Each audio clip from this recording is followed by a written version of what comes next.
नमस्कार। प्रारब्ध पर आप सभी का स्वागत है। मैं अवनीश। हमारे साथ हैं गौरव प्रधान जी। हम स्वागत करते हैं गौरव प्रधान जी का और सीधा गौरव जी के साथ बहुत हम बहुत चलते हैं प्रणाम। जरा चीन की तरफ। जी, हम चलते हैं दर्शकों चीन की तरफ और चीन के बाद हम ब्रिक्स सम्मेलन में भी चलेंगे, जहां से प्रधानमंत्री नरेंद्र मोदी एक दूसरे तरह की तस्वीर हमको देते हुए दिखाई देते हैं। गलवान घाटी के बाद उस घटना के बाद से भारत और चीन के संबंध कैसे चल रहे हैं, आप सबको समाचारों से पता है। लेकिन अचानक एक बेमौसम की बारिश होती है और ठीक एक बड़े अंतर्राष्ट्रीय समिट यानी ब्रिक्स की मैं बात कर रहा हूं, उसके शुरू होने से पहले चाइना और भारत के एलएसी जो लाइन ऑफ एक्चुअल कंट्रोल है, उसको लेके एक समझौता होता है। और समझौता ये होता है कि लद्दाख के उन कुछ पॉइंट्स पर जहां पर की म्यूचुअल पेट्रोलिंग यानी दोनों साइड की पेट्रोलिंग बंद थी सालों से, वो बहाल हो गई। लेकिन इस पर हमारे सेना अध्यक्ष ने क्या बयान दिया? जब उनसे पूछा गया तो उन्होंने बड़ा कूल आंसर दिया साहब। उन्होंने कहा कि देखिए ऐसा है, इसे रिश्ता बहाली न कहिए, अभी समय लगेगा विश्वास बहाली में। बड़ी सदी हुई टिप्पणी। और इसके बाद प्रधानमंत्री जाते हैं रशिया, एक बड़ा सम्मेलन, बड़ा जलसा। और वहां पर जिस तरीके से चीनी राष्ट्रपति, रूसी राष्ट्रपति पुतिन और प्रधानमंत्री नरेंद्र मोदी जी की तस्वीरें आती हैं, वो एक नए वैश्विक राजनीति के एक त्रिमूर्ति का दर्शन कराती हैं। अगर मैं कहूं, गौरव जी, हमको पंडित नेहरू पाठ पढ़ा के चले गए कि बेटा तुमको गुट निरपेक्ष रहना है। यानी दुनिया अगर दो भागों में चल रही है, एक इधर, तो अपन बीच में चल रहे हैं जहां शायद कोई नहीं चल रहा। लेकिन अब चाहे वो हमारे विदेश मंत्री जयशंकर साहब हो, वो यूरोप को जाके सुना देते हैं और कहते हैं देखो भैया, तुम्हारी समस्या ही पूरे जगत की समस्या नहीं है। भारत बुलंदी के साथ अपने रिश्ते बायलैटरल रखता है, चाहे वो रशिया से तेल खरीदना हो या बहुत सारे ऐसी चीजें। ऐसे में भारत की विदेश नीति एक दूसरी तरफ जा रही है। लेकिन इस ब्रिक्स सम्मेलन से जो तस्वीरें आई हैं, वो यूरोप और यूएस को एक दूसरा संदेश देते हुए दिखाई दे रही है। कैसे देखते हैं गौरव प्रधान जी इस पूरे सिचुएशन को और एलएसी में हुए समझौते की टाइमिंग? देखिए, जियो पॉलिटिक्स जो है वो एक डायरेक्शन वाला रास्ता नहीं होता कि आपने एक तरफ से एंट्री कर दी और आप पहुंच गए।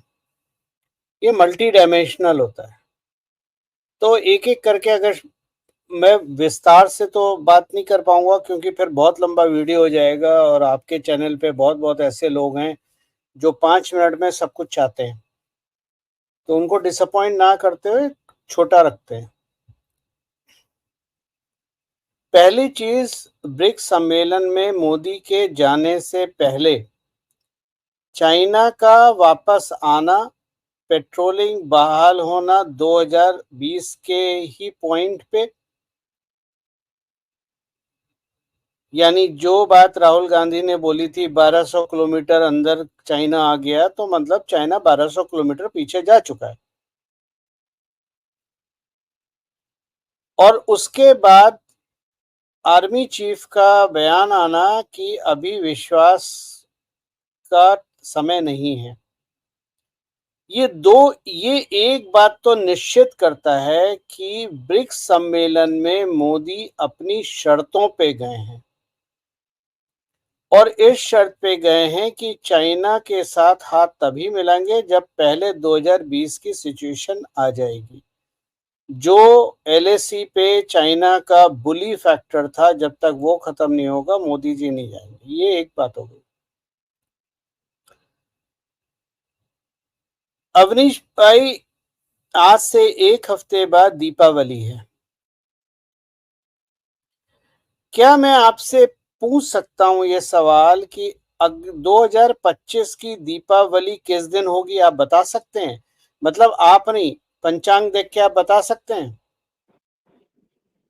नहीं साहब, मेरे लिए बड़ा मुश्किल है, ईमानदारी से नहीं कह रहा नहीं, हूं। मैं जब आपसे बात कर रहा हूं, मैं आपको नहीं बोल रहा हूं, मैं बात कर रहा हूं जो पंचांग अच्छे से पढ़ते हैं, वो 2025 की दीपावली तो बता सकते हैं ना? यानी ये होता है कि हर चीज, और जब 2025 की दीपावली बता सकते हैं, तो 2025 की दीपावली की तैयारी अगर मैं आज से करूं तो संभव है मेरी तैयारी सही रहेगी। यही फर्क है 2014 के बाद के भारत में और 2014 से पहले के भारत में। 2014 से पहले के भारत में जब भी इस तरह की कोई कॉन्फ्रेंसेस होती थी, मैं ब्रिक्स की बात नहीं कर रहा, चाहे यूएनजीए हो, चाहे डब्ल्यूटीओ, डब्ल्यूएचओ, कोई भी हो, हम कॉन्फ्रेंस से एक हफ्ता महीना भर पहले बोलते थे अपने बाबुओं को कि कॉन्फ्रेंस में हमें बोलना क्या है, करना क्या है।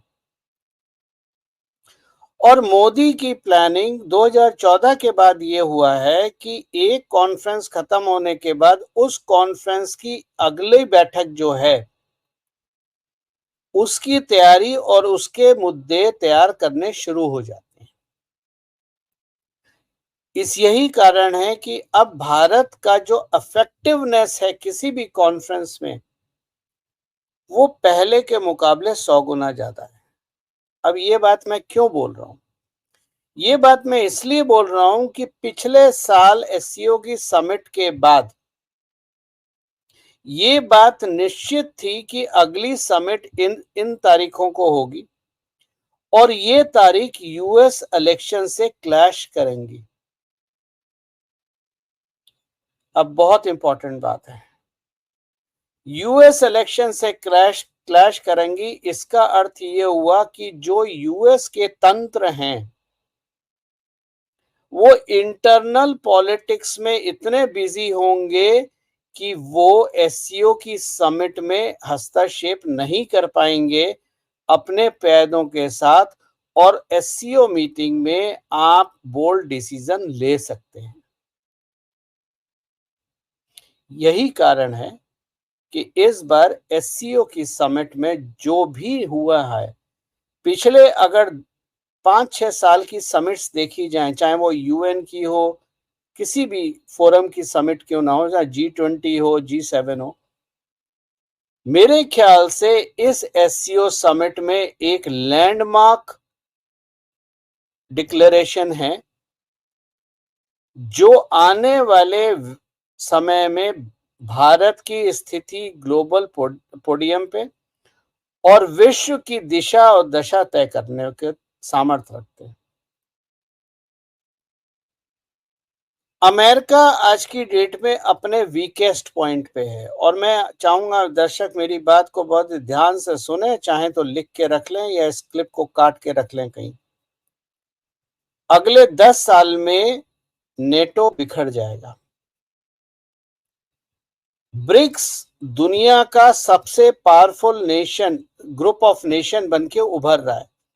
4-5 से शुरू हुआ था। अब मैं ब्रिक्स के बारे में कुछ थोड़ा सा लोगों से ज्यादा जानता हूं, क्योंकि साउथ अफ्रीका जोहान्सबर्ग में समिट हुई थी, उसमें मैं मनमोहन सिंह जी के पीछे बैठा था और मैंने पूरी चीजें ऑब्जर्व करी थी। एक स्टेज सजता था, 4-5 लोग आके भाषण देते थे, बाद में चाय होती थी, मीडिया को खिलाना पिलाना होता था, मीडिया ब्रीफिंग होती थी, सब अपने घर चले जाते थे। इससे ज्यादा ब्रिक्स का कुछ नहीं था। अब एक दूसरे पहलू को पकड़ते हैं समझने के लिए। कोई भी, चाहे ब्रिक्स हो, चाहे G20 हो, चाहे G7 हो, किसी भी ग्रुप का उद्देश्य क्या होता है? ग्रुप का उद्देश्य होता है कि हम जो मेंबर्स हैं आपस में व्यापार करेंगे। पप्पी झप्पी ग्रुप का मोटिव नहीं होता है, वो आपका पर्सनल रिलेशनशिप है, दैट इज अनदर थिंग। लेकिन जो मूल उद्देश्य किसी भी ग्रुप की मीटिंग का होता है वो होता है कि उस ग्रुप के जो मेंबर्स हैं वो आपस में व्यापार कैसे चलेंगे, क्योंकि जियोपॉलिटिक्स केवल व्यापार के बारे में होती है। अब आपको एक छोटी सी चीज बता, देखिए इतिहास जानना बहुत जरूरी है। अगर आप आज की बात समझना चाहते हैं, आने वाले समय की बात समझना चाहते हैं, तो इस इतिहास समझना बहुत जरूरी है। वर्ल्ड वॉर टू के बाद दुनिया दो खेमों में बट गई थी। एक खेमा था वेस्ट, एक खेमा था ईस्ट, और यहीं से शुरुआत हुई थी कोल्ड वॉर की, जो अमेरिका और सोवियत संघ के बीच में थी। उस समय की कोल्ड वॉर क्या थी कि किसने कितनी मिसाइलें बनाई, या न्यूक्लियर डिटरेंट किसके पास कितना है। अमेरिका ने जहां फोकस करा टेक्नोलॉजी पे, बुलिंग पे, मतलब जो ग्रुप बनाए, चाहे WTO, WHO हो, लॉबियां बनाई। रशिया ने सोवियत संघ ने वो चीजें नहीं बनाई। सोवियत संघ ने कॉन्कर करा स्पेस, वेपन्स, टेक्नोलॉजी। आपको याद होगा विनीश भाई, जब हम लोग स्कूल में पढ़ते थे, कॉलेज में पढ़ते थे, इंजीनियरिंग में, तो हम तब मैथ्स और फिजिक्स के न्यूमेरिकल्स के लिए रशियन किताबों को इस्तेमाल करते थे। याद है आपको? आज की जनरेशन ये चीज नहीं जानेगी। क्यों? क्योंकि मैथ्स और फिजिक्स में सोवियत संघ बहुत आगे था। भारत इन दो पार्टों के बीच में एक सेंटर पॉइंट था, जिसको दोनों ताकतें कंट्रोल करना चाहती थी। अब ताकत कौन सी होती है? ताकत सोवियत संघ की थी KGB, और अमेरिका की थी CIA। भारत को काफी हद तक कंट्रोल कर रही थी KGB। और शास्त्री जी की डेथ हुई। शास्त्री जी की डेथ क्यों हुई? लाल गेहूं तो सबने सुना होगा, अगर नहीं सुना है तो गूगल कर लें, red wheat imported from America. Shastri ji ने वो व्हीट लेने से मना कर दिया था। तो खाने की डिप्लोमेसी वहां से शुरू हुई थी। उसके बाद खैर भारत में जो KGB एजेंट है, आज भी है, 1968 में आया था। उसके बाद बहुत सारे नेताओं की अननेचुरल डेथ हुई, चाहे वो माधवराव सिंधिया हो, राजेश पायलट हो, ज्ञानी जैल सिंह हो, राजीव गांधी हो, इंदिरा गांधी हो। उसमें नहीं जाएंगे क्योंकि वो मैं आपके एक वीडियो में डिटेल में समझा चुका हूं। 1991 में सोवियत संघ बिखर गया, KGB खत्म हो गई, और उसके बाद भारत का कंट्रोल CIA के हाथ में चला गया।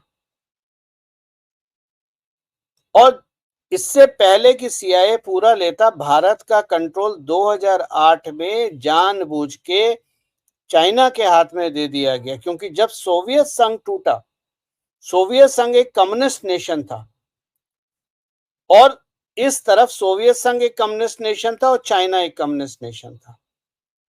जब सोवियत संघ टूटा तो रशिया बना, और रशिया ऑर्थोडॉक्स क्रिश्चियन हुआ, कम्युनिस्ट नहीं था। कम्युनिस्ट का झंडा अब उठाया चाइना ने, और 2008 में जो MOU जिसकी सब बात करते हैं, चाइना की एंट्री भारत में हुई। क्यों हुई? क्योंकि 1947 से लेके जो ये लड़ाई चल रही थी, भारत को कंट्रोल कौन करेगा, और ये लड़ाई 2014 तक चली। इसका मूल कारण ये था कि भारत एक संपन्न राष्ट्र था, पढ़े लिखों का देश था, और भारत दुनिया का सबसे बड़ा बाजार था। लड़ाई बाजार की थी। तो आपने पहले के, अगर आप मनमोहन सिंह जी का फोटो देखें, जो मैंने अपने चैनल पे भी डाला है, वो बड़ी काफी स्टोरी बताता है, जिस तरह से वो चाइना के प्रीमियम के साथ हाथ मिला रहे हैं ग्रुप फोटोग्राफ में। वो फोटोग्राफ बता रही है कि भारत चाइना का एक्सटेंशन है, ना कि इक्वल पार्टनर। ये हमारी स्थिति थी। अब इस स्थिति को कैसे बदले? बंदूक गोली चलाने से, तोपें चलाने से स्थिति नहीं बदलती। वो शॉर्ट टर्म मेजर होते हैं, लेकिन उसके रिपरकशंस ज्यादा होते हैं, समाज पे भी, राष्ट्र पे भी, और दुश्मन देश पे भी। युद्ध किसी का सल्यूशन नहीं होता है। तो 2014 में जब मोदी जी आए, भारत की स्थिति एक बेगिंग बाउल की थी, जहां हमारा देश फ्रेजाइल 5 में था। और दुनिया में अगर हमें अपने बाजार को क्योंकि पहले हमने क्या बेचा दुनिया में कि भारत एक बहुत बड़ा बाजार है, मिडिल क्लास बहुत बड़ा है, भारत एक संपन्न बाजार है, हमने ये बेचा। We were a net importer. 2014 के बाद ये स्थिति बदली, फोकस इकोनॉमिक्स पे हुआ और 2016 के डिमोनेटाइजेशन के बाद जब सारे पैरेलल इकोनॉमी की जो पैसे थे, कैश जो था वो बैंकिंग चैनल में आया, सरकार को टैक्स मिला, सरकार ने उससे डेवलप करा और भारत की इकोनॉमी बढ़ने लगी, जिसका नतीजा है कि आपके पास आज अपने इतिहास का सबसे ज्यादा फॉरेक्स है, आपके पास सबसे ज्यादा गोल्ड है। तो ये चीजें बदली, अब हम इकोनॉमिक पावर हुए। अब हमने दुनिया में क्या बोला कि भारत वाकई में एक बहुत बड़ा बाजार है, जहां का मिडिल क्लास एक्सप्लोड हो रहा है और आने वाले समय में गांव का जो मिडिल क्लास है वो शहर के मिडिल क्लास को ओवरटेक करेगा। यानी अगले 10-15 साल में भारत का मिडिल क्लास 300-400 मिलियन ना होके 700-800 मिलियन का या शायद उससे ज्यादा का मिडिल क्लास बन जाएगा। मिडिल क्लास इसलिए कह रहे हैं क्योंकि वो वॉल्यूम खपत करता है। लेकिन हमारे कहने में कि भारत एक बहुत बड़ा बाजार है, ये एक हिस्सा है। दूसरा हिस्सा ये है जो इस सरकार ने करा 2014 के बाद कि भारत एक बाजार है, आप आइए अपना माल भारत में बेचिए बाजार में, शर्त यह है कि माल भारत में बनेगा, ज्यादा से ज्यादा माल भारत में बनेगा। तो चाहे आपकी गाड़ियों, अब इसका उदाहरण क्या है? इसका उदाहरण ये है, इस बात को, तथ्य को फैक्ट में बदलने का, तथ्य बताने का, कि टेस्ला पिछले 5-6 साल से कोशिश कर रहा है कि भारत में अपनी गाड़ियां बेचे। और भारत में ऐसा नहीं, उसके लिए कस्टमर भी बहुत है। अब ठीक है, भारत में मूर्खों की भी कमी नहीं है, ठीक है ना, लेकिन उसके कस्टमर हैं। आज भी लोग 1.5 लाख रुपए के आईफोन के लिए 24 घंटे लाइन में लगते हैं, 250 रुपए की कॉफी के लिए लाइन में लगते हैं। तो भारत मतलब अनप्रिडिक्टेबल है। लेकिन टेस्ला को बेचने की परमिशन नहीं मिली है। उसको क्या बोला गया है? आप भारत में बनाइए गाड़ी, शौक से बेचिए, बाजार है, आप बाजार को कैपिटलाइज कीजिए, लेकिन गाड़ियां भारत में बनेंगी, चाइना से बन के नहीं आएंगी। और उस बनाने के लिए जितना भी सामान चाहिए, मतलब जो सहूलियत सरकार की चाहिए, वो हम देंगे, चाहे वो सिंगल विंडो क्लियरेंस हो, पीएलआई स्कीम हो, ब्ला ब्ला ब्ला। अब यहां एक काउंटर है, ये स्कीम आपने भारत के व्यापारियों को भी दी है, चाहे वो टाटा हो, गोदरेज हो, बिरला हो, अंबानी हो, अडानी हो, कोई भी हो। तो जी भारत सरकार ने फिर भारतीयों के लिए क्या करा, भारतीय व्यापार के लिए क्या करा? भाई आप तो विदेश के वाले लोगों को बुला रहे हैं भारत की जमीन पे आके बनाइए, तो हमारे व्यापार का क्या होगा? तो एक पीछे से फुलझड़ी छोड़ी कुछ साल पहले, वोकल फॉर लोकल, जिससे भारतीय व्यापारियों को अपनी एज मिली। ठीक है, तो आपने जब व्यापार बढ़ाया और आपने स्कीम लॉन्च करी इस तरह की सहूलियत वाली, सिंगल विंडो, पीएलआई इत्यादि इत्यादि, ये सेमीकंडक्टर कोई ऐसे नहीं है ये पुरानी सरकारों ने क्यों नहीं देखा? क्योंकि आज भारत में निर्मित कोई भी अप्लायंस हो, आप कोई भी गाड़ी हो, 2 व्हीलर हो, 4 व्हीलर हो, 6 व्हीलर हो, 18 व्हीलर हो, मिक्सी हो, ग्राइंडर हो, फ्रिज हो, टीवी हो, चिप हर जगह लगती है। और अगर चिप नहीं आएगी तो आपका व्यापार ठप हो जाएगा। जब प्रोडक्शन ही नहीं होगा तो व्यापार ठप हो जाएगा। तो आपने नेक्स्ट स्टेप लिया कि आइए हमारे यहाँ चिप बनाइए, जमीन हम देंगे, सब कुछ हम देंगे, आपका स्वागत है। चाइना ने ये देखा कि इस वजह से मैन्युफैक्चरिंग भारत की तरफ जा रही है। एक तो भारत का व्यापार है, बाजार है, दूसरा सरकार की स्कीमें हैं और स्टेबिलिटी ऑफ गवर्नमेंट है। मैंने आप ही के किसी वीडियो में बोला था कि चाइना किसी का सगा नहीं है, चाइना केवल व्यापार का सगा है। बिल्कुल। और ये करने की वजह से आज वही चीन झुक भी रहा है, क्योंकि अगर आप जीडीपी ग्रोथ के हिसाब से जाते हैं तो भारत की एस्टिमेटेड ग्रोथ जो है 2025 में 6.9 और 7% है, चाइना की 4.4% है, जो कभी 11-12 पे बैठता था जाके। और सबसे सरप्राइजिंग, चाइना से ऊपर इथोपिया है जो 6.6 पे बैठा है।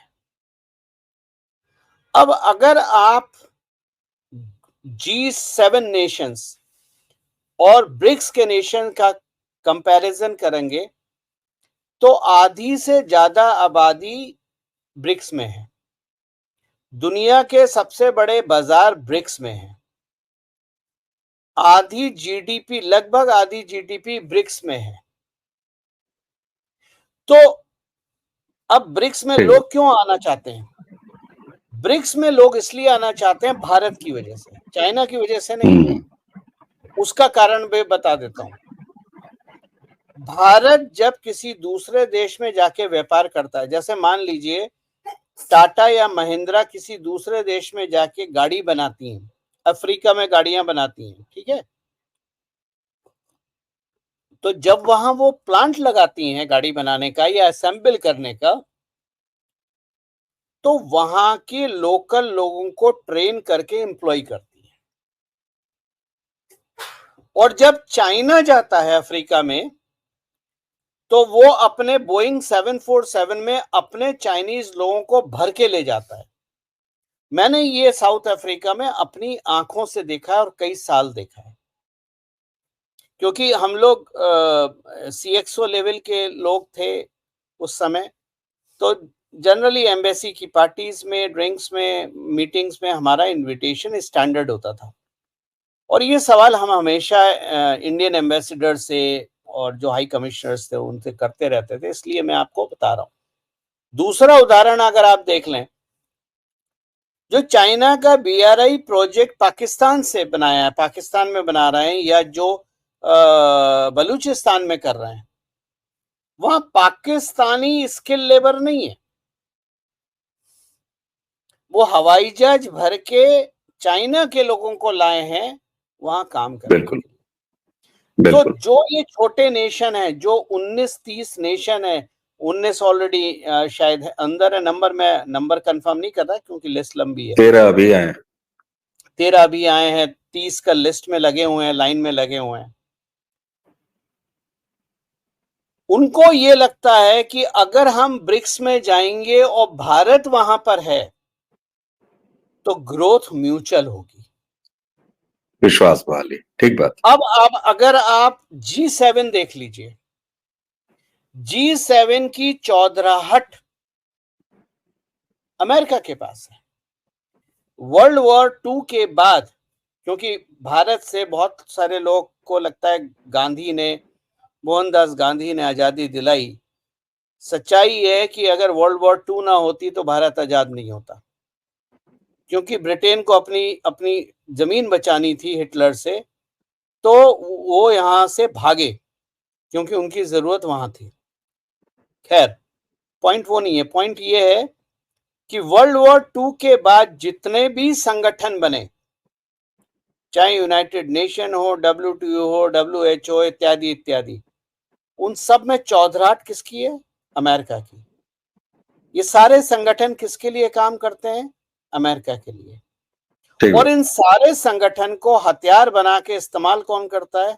अमेरिका, चाहे वो UN सिक्योरिटी काउंसिल ही क्यों ना हो। जो बात मैंने पहले बोली थी कि दुनिया दो खेमे में बटी थी, इंडिया के वेस्ट में, यही कारण है कि पाकिस्तान को ब्रिक्स से बाहर रखा हुआ है, क्योंकि वो नेटो का देश तो नहीं है, लेकिन गोद में किसके बैठा है? आज से नहीं, 1947 से अमेरिका की गोद में बैठा हुआ है। तो ये चीज समझने वाली है कि इसलिए पाकिस्तान तो इमोशनल मत होइए। जियो पॉलिटिक्स में इमोशन काम नहीं करते हैं। जियो पॉलिटिक्स में जो चीज काम करती है वो काम करती है व्यापार। ठीक बात। अब आपका एक और पहलू पकड़ के बताता हूं आपको। सद्दाम हुसैन को किसने मारा? अमेरिका ने। क्यों मारा? वेपन ऑफ मास डिस्ट्रक्शन का बहाना देके। गद्दाफी को क्यों मारा? टेरर के लिए मारा। लीबिया के प्रमुख थे। इजिप्ट में अपराइजिंग हुई, हुस्न मुबारक को हटाया गया। क्यों हटाया गया? क्योंकि ये तीनों में एक चीज कॉमन थी, और तीनों में जो चीज कॉमन थी वो थी US डॉलर। सद्दाम हुसैन ने US डॉलर रिजेक्ट करके अपनी करेंसी लॉन्च करनी कि वो मिडिल ईस्ट GCC कंट्री में अपनी करेंसी चलाएं। अब अगर डॉलर हट जाता और वो करेंसी आती तो अमेरिका खत्म हो जाता, क्योंकि ऑयल की वजह से, और पेट्रो डॉलर नहीं होता। गद्दाफी ने, लीबिया के जो थे, उनको इसलिए मारा गया क्योंकि वो अपनी करेंसी लॉन्च करने के दहलीज पे खड़े थे, और वो करेंसी गोल्ड कॉइन करेंसी थी जिसको वो अफ्रीका में देना चाहते थे। अब अफ्रीका में अगर गद्दाफी चल जाते तो नुकसान का होता? अमेरिका का और चाइना का। क्यों? क्योंकि मिनरल्स वहां से आ रहे हैं मैन्युफैक्चरिंग के लिए। हुस्न मुबारक भी अमेरिकन डॉलर के फेवर में नहीं थे। तो अगर नरेंद्र मोदी सामने से बोलते कि डॉलर हटाना है, रशिया बोलता डॉलर हटाना है, तो ये दोनों नहीं बचते। तो आपने क्या करा? आपने करा वी डोंट हेट डॉलर, हम डॉलर चलाएंगे पर हम अल्टरनेटिव भी रखेंगे। लेकिन ये अल्टरनेटिव वाली कहानी पहले दिन शुरू नहीं करी। ये अल्टरनेटिव वाली कहानी UPI लॉन्च करने के बाद, जब भारत का parallel economy, cash based economy bank में आ गई, उसके बाद बोला। तब तक दुनिया के 30-40 देश UPI इस्तेमाल करने लगे। अब उन देशों को लगा कि बाइलेटरल ट्रेड में तो बहुत फायदा है। अवनीश भाई, 2020 में मैंने एक पोस्ट लिखी थी कि स्विफ्ट सिस्टम खत्म हो रहा है, और बहुत सारे ज्ञानी पंडितों ने, फाइनेंशियल एक्सपर्ट्स ने मेरी बहुत मजाक उड़ाई कि स्विफ्ट को आप रिप्लेस नहीं कर सकते। मैंने कहा समय बताएगा, 5 साल रुको। देखो अमेरिका के हथियार क्या हैं? Swift system. मैं और आप व्यापार कर रहे हैं, लेकिन व्यापार में मतलब हम दो बिल्लियां हैं जो रोटी बांट रहे हैं, ठीक है, लेकिन रोटी का एक हिस्सा कहां जा रहा है? अमेरिका के पास। बिल्कुल गजब बिना सिस्टम था सर। ठीक है, फिर एक तो स्विफ्ट आया। अब inter currency transaction had to be mediated by dollar. मुझे यहां से दुबई जाना है, मुझे दिरहम लेने हैं, लेकिन पहले मैं डॉलर लूंगा, डॉलर को फिर दिरहम में करूंगा, वहां जो दिरहम बचेंगे वो डॉलर में करूंगा, फिर डॉलर को रुपए में करूंगा। दोनों साइड से कट लोगा, जैसे जुआरी होता है ना, जैसे हमारे ज्वेलर्स होते हैं, आप सोना खरीदो तो वो बनवाई के चार्जेस लेते हैं, आप सोना बेचो तो वो 5% काटते हैं। ये अमेरिका का गौरव काम। जी, गौरव जी, आपको पता है मैंने फॉरेन ट्रेड में अपने कॉर्पोरेट लाइफ का एक बड़ा हिस्सा बिताया है। एफएलसी खोलते खोलते है अपने कॉर्पोरेट लाइफ के कितने साल कटे हैं। हर एक बात पे यूएस डॉलर को कमीशन, हर एक बात पे यूएस को पैसे, यहां हाँ, तक कि छोटे ट्रांजैक्शन के लिए जब ये टेलीग्राफिक ट्रांसफर टीटी जैसा कॉन्सेप्ट लेके आए, उसमें भी डॉलर घुसा हुआ था, उसमें भी अमेरिका घुसा हुआ था। बिल्कुल सही बात। ठीक। दूसरा हथियार जो अमेरिका के पास था वो मास्टर कार्ड और वीजा था। तो आपने छोटा ट्रांजैक्शन, जैसे मैं एक टूरिस्ट हूं, घूमने कहीं जाता हूं, छोटा ट्रांजैक्शन के लिए, मैं बड़े बिजनेस की बात नहीं कर रहा, मिलियंस और डॉलर्स की बात, वो अलग सिस्टम है। छोटा ट्रांजैक्शन जिसका वॉल्यूम बहुत होता है, आपने क्या करा, आपने यूपीआई इस्तेमाल करके बाइलेटरल ट्रेड करा, आपने डॉलर साइड कर दिया। फिर आपको लगा अरे अभी एक वीजा और एक मास्टर कार्ड है, पैसे लो तो भी कमीशन, पैसे दो तो भी कमीशन। तो आपने क्या प्रमोट करा, आपने प्रमोट करा रुपए कार्ड, और रुपए कार्ड की एक्सेप्टेंस कराई गई बहुत सारे नेबरिंग नेशन में। तो मोदी ने वो गलती नहीं करी जो सद्दाम हुसैन ने करी या गद्दाफी ने करी या हुस्न मुबारक ने करी। मोदी ने डॉलर भी चलने दिया और ये भी आगे बढ़ाया। कहने का अर्थ है कि अपनी लकीर को इतना लंबा करा कि दूसरी छोटे लगने लगी। और जब ये सारी चीजें, जब आपकी एक ताकत बनी, क्योंकि आपके पास बाजार की ताकत है, आपके पास लो कॉस्ट मैन्युफैक्चरिंग की ताकत है, आपके पास हाईटेक टेक्नोलॉजी की ताकत है, आपके पास सिंगल विंडो गवर्नमेंट की और सबसे बड़ी स्टेबिलिटी ऑफ गवर्नमेंट की ताकत है, तब आपने ब्रिक्स में बात करी कि अब ब्रिक्स की करेंसी को लॉन्च करना चाहिए। अब ब्रिक्स की करेंसी क्या है? डॉलर हटेगा, ट्रांजैक्शन ब्रिक्स की करेंसी में होंगे, और ये सारा काम आपने, चाहे आपकी करेंसी का जिक्र हो, चाहे मेंबर्स का एडिशन हो, चाहे कुछ हो, आपने कब करा? जब अमेरिका इलेक्शन में इंगेज्ड है, ठीक बात। यानी इंटरफेरेंस नहीं है। अब एक और पहलू बता दूं, उसके बाद मैं अपनी वाणी को विराम दूंगा। टर्की ने अभी इंटरेस्ट शो करा कि हम ब्रिक्स में एंट्री लेंगे।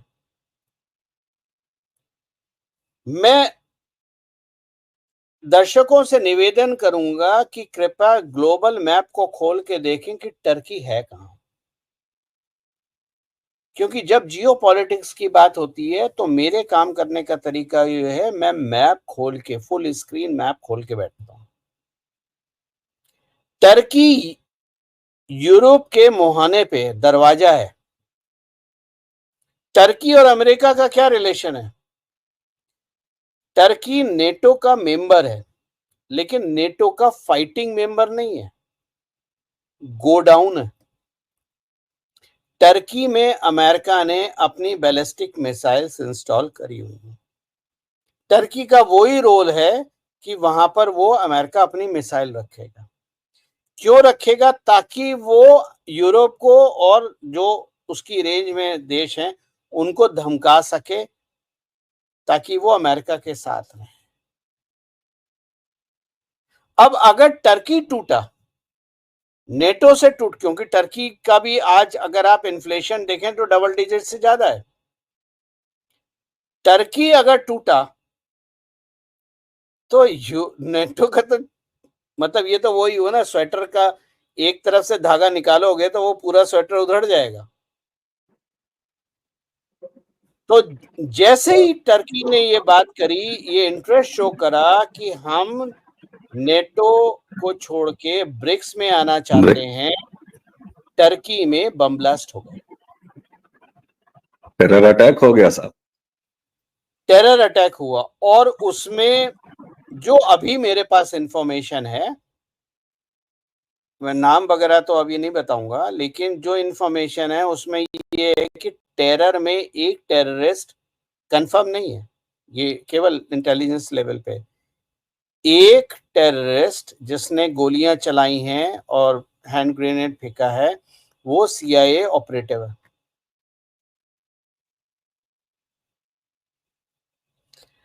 तो जो जो देश अमेरिका के खिलाफ जाते हैं, उन देशों को अमेरिका और अमेरिका की एजेंसीज अनस्टेबल करती हैं। बिल्कुल। चाहे वो इराक हो, सीरिया हो, आपका आप कोई भी देश उठा लीजिए, अफगानिस्तान हो, अफगानिस्तान की कहानी क्या है? ओरिजिनली अफगानिस्तान कम्युनिस्ट था, और जब सोवियत संघ टूटा तो अफगानिस्तान इस्लामिक हुआ, और यूएस ने हमेशा इस्लाम को एक वेपन की तरह इस्तेमाल वेपन करा की है, तरह जिहाद को एक वेपन की तरह इस्तेमाल करा है। जग जाहिर है, यूएस की यही स्ट्रेटजी टर्की जग को, जाहिर।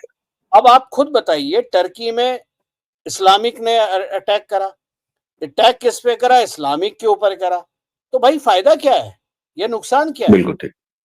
यानी बिल्कुल ये उनकी मजहबी लड़ाई तो है नहीं, या अगर लड़ाई मजहबी नहीं है तो फिर व्यापारिक है, और ठीक व्यापारिक बात। है तो यही कि आप एक खेमे से उठ के दूसरे खेमे में जा रहे हो, ये चीज सहन नहीं हुई, क्योंकि अगर टर्की मूव करा तो नेटो बिखर जाएगा। इसीलिए मैं कह रहा हूं 10 साल का इंतजार करो, नेटो खत्म। बिल्कुल ठीक। लास्ट पॉइंट, एक लास्ट पॉइंट, SCO की समिट इसलिए भी है, अगर आप ध्यान से डिक्लेरेशन पढ़ें तो जितने भी संगठन हैं, UN हो, WTO हो, WHO हो इत्यादि, यूनिसेफ वगैरह, जितने ह्यूमन राइट वगैरह, मोदी ने जो स्टेटमेंट दिया है उसको ध्यान से सुनिए। अब उनके रिवाइवल का टाइम आया है, यानी इन ऑर्गेनाइजेशन की कंट्रोलिंग ब्रिक्स के नेशंस के हाथ में आएगी, और ब्रिक्स के नेशन के हाथ में सबसे पावरफुल नेशन कौन सा है? भारत। बिल्कुल तो इसलिए इस साल की ब्रिक्स समिट बहुत महत्वपूर्ण थी, रशिया में थी खास तौर से, और बहुत महत्वपूर्ण थी। अब आप देख लो, अमेरिका ने सैंक्शन लगाए, क्या सैंक्शन लगाता है अमेरिका? डॉलर पे उखाड़ लिया कुछ? लगा लो। लगा लो। अमेरिका के सैंक्शन लगाने से, यूक्रेन रशिया पे वॉर की वजह से रशिया पे सैंक्शन लगाने के लिए नुकसान किसका हुआ? अमेरिका का। रशिया का कोई नुकसान नहीं हुआ है, रशिया उल्टा ग्रो कर गया। ग्रो कर गया, और उसका तेल और हम भी शाणे हैं। हमने कहा भाई हमारी किसी से लड़ाई नहीं है, हम तो वहां से लेंगे जहां से तेल सस्ता है।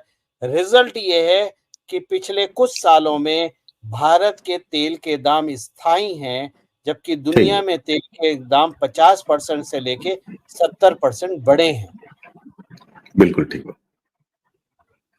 बिल्कुल बिल्कुल गौरव जी, और एक चीज और यहाँ पर मैं अगर एक इसको एक कंक्लूडिंग बात आपके सामने अगर रखूं, जो आपसे इन सारी तमाम बातों को दर्शकों के बीच रखवाने के बाद, और ये जो भी चीजें सामने आई है, अब ये साफ है, आपने कहा था ना कि जीडीपी का बड़ा हिस्सा ब्रिक्स के देशों में है। अगर आज की डेट में जितने देश है मैं बात कर लूं तो 37% पूरे वर्ल्ड की जीडीपी वो होल्ड करता है, ये ऑर्गेनाइजेशन। दूसरी तरफ आप देखिए, इंडिया इंडिया का एक नया चेहरा निकल के आया है। एक तरफ ये इस पूल में शामिल है, दूसरा क्वाड में भी घुसा हुआ है। तो ये जो एक था गुटनिरपेक्ष इंडिया, तो ये है कि भैया या तो इंडिया की सबको जरूरत है, या इंडिया ने सबको बांध रखा है।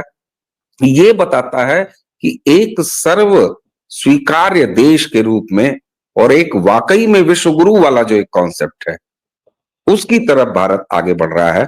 और मुझे लगता है कि इस जाड़े में बर्फ जमने से पहले ये जो गंगा नहाया है चीन ने LAC पे, ये बहुत कुछ कहता है, और ये यूरोप को और US को और देखिए, बाकी सारे फोर्सेस को एक सिग्नल भी है। देखो देखो, अगर आप ब्रिक्स का संरचना देखिए देशों की, तो ब्रिक्स में वो देश हैं जिनके पास सबसे ज्यादा मिनरल हैं अंडर अर्थ। ब्रिक्स में वो देश हैं जिनके पास सबसे ज्यादा टेक्नोलॉजी है, भारत, चाइना, स्पेस में रशिया भी, वेपन्स में रशिया भी। अगर आप मैन्युफैक्चरिंग के हिसाब से देखते हैं तो सबसे ज्यादा मैन्युफैक्चरिंग ब्रिक्स नेशन में भारत और चाइना। अगर आप खपत के हिसाब से देखें तो दुनिया में सबसे बड़े बाजार भारत और चाइना। अगर आप जनसंख्या के हिसाब से देखें तो 60% जनसंख्या, 60 से ज्यादा % जनसंख्या ब्रिक्स में। तो G7 में बचा कौन? आप एक चीज मैं आपके दर्शकों को और समझाता हूं, जो मैंने टर्की का एग्जाम्पल दिया कि टर्की जब ब्रिक्स में आने की बात करी तो वहां बम ब्लास्ट हो गया। जी, जब फ्रांस से हमने राफेल लेने की बात करी तो राफेल डील के अगेंस्ट भारत में कौन कूदा था कौन कूदता है साहब? और किसने कोर्ट में माफी मांगी थी? आप ही जानते हैं। ये हमेशा मांगता है। ये पहला तरीका था राफेल रोकने का। जब वो राफेल नहीं रुका तो फ्रांस में जिहादी अटैक हो गए। ठीक बात। जब डील कंक्लूड हो गई और उसे बिल्कुल भी नहीं रोक पाए तो अटैक बंद हो गए। फिर इटली से हमने कुछ लिया, इटली में अटैक हो गए। तो आप खुद सोचिए, थोड़ा सा दिमाग लगा के और थोड़े एग्जाम्पल निकाल के यूरोप के, क्या ये वाकई में मजहबी जिहादी अटैक है या व्यापारिक अटैक मजहबी लोगों के द्वारा है जिसका फायदा केवल और केवल अमेरिका चाहता है? बिल्कुल बिल्कुल। और गौरव जी, एक चीज बताऊं, आपने लगातार जिन बातों को लाके एक जगह समेटा है, बिजनेस, पैसा, व्यापार, बॉलीवुड का एक गाना वो याद आ रहा है ना, एक कि गाने बाप से बड़ा पहले न भैया, सबसे बड़ा रुपया। जी, एक चीज और नोट कीजिए। मैं हमेशा बोलता हूं जियो पॉलिटिक्स 3 चीजों पे चलती है: arms, pharma, oil. Arms manufacturing Bharat की 65% से ज्यादा होने लगी है। हम बेचने लगे, यानी हम भी बाजार में बैठ गए। रशिया आर्म्स जी, के मामले में बहुत आगे है। जब S-400 हमने लिया था तो कितना शोर मचा था भारत में। प्रोटेस्ट S-400 के लिए नहीं थी। और हमारे एक बहुत ही ज्ञानी महारथी हैं भारतीय राजनीति में, और वो चुपचाप कुंडली मार के भाजपा में बैठे हुए हैं, क्योंकि उन्हें पता है बाहर निकले तो उनकी औकात कुछ नहीं है। जब राफेल का बात थी तो अपने ट्विटर पे इन्होंने ही तो लिखा था कि रैप्टर खरीदना चाहिए अमेरिका के F-22। क्यों? क्योंकि उनका दामाद लॉकहीड मार्टिन का डीलर था, बिचौलिया। ठीक बात। सबके इंटरेस्ट ये हो यही गई तो ये सामने हो आते गई हैं निकल के। ये हो गई हथियार की बात। फार्मा, दुनिया की दवाई बनाने का 95% API कौन बनाता है? चाइना। तो ये भी ब्रिक्स में। और अब रहा सवाल तेल का। सऊदी अरेबिया इत्यादि मिडिल ईस्ट 50 साल का तेल है रशिया और के रशिया पास। के पास अगले 200 साल का तेल है। फिर रशिया के पास 200 साल का तेल है, कहां पर? आर्टिक सर्किल में। आर्टिक सर्किल में रशिया का एक छत्र अधिकार ना हो तो आपने रशिया पे के सामने यूक्रेन को खड़ा कर दिया लड़ने के लिए। मैंने कई बार बोला है कि रशिया यूक्रेन वॉर का मतलब केवल आर्टिक सर्किल है, तेल पे कौन कंट्रोल करेगा? ठीक बात। तो फार्मा, ऑयल और हथियार तीनों कहां आ रहे हैं? ब्रिक्स में आ रहे हैं। अगले 10 साल बहुत दुनिया बदल जाएगी भाई साहब। बिल्कुल। और पिछले 10 सालों में बहुत कुछ बदलते हुए देखा भी गया है, और पूरा जहां विश्व बदल रहा है उसी के साथ भारत भी किस तेजी से एक दूसरी तरफ जा रहा है।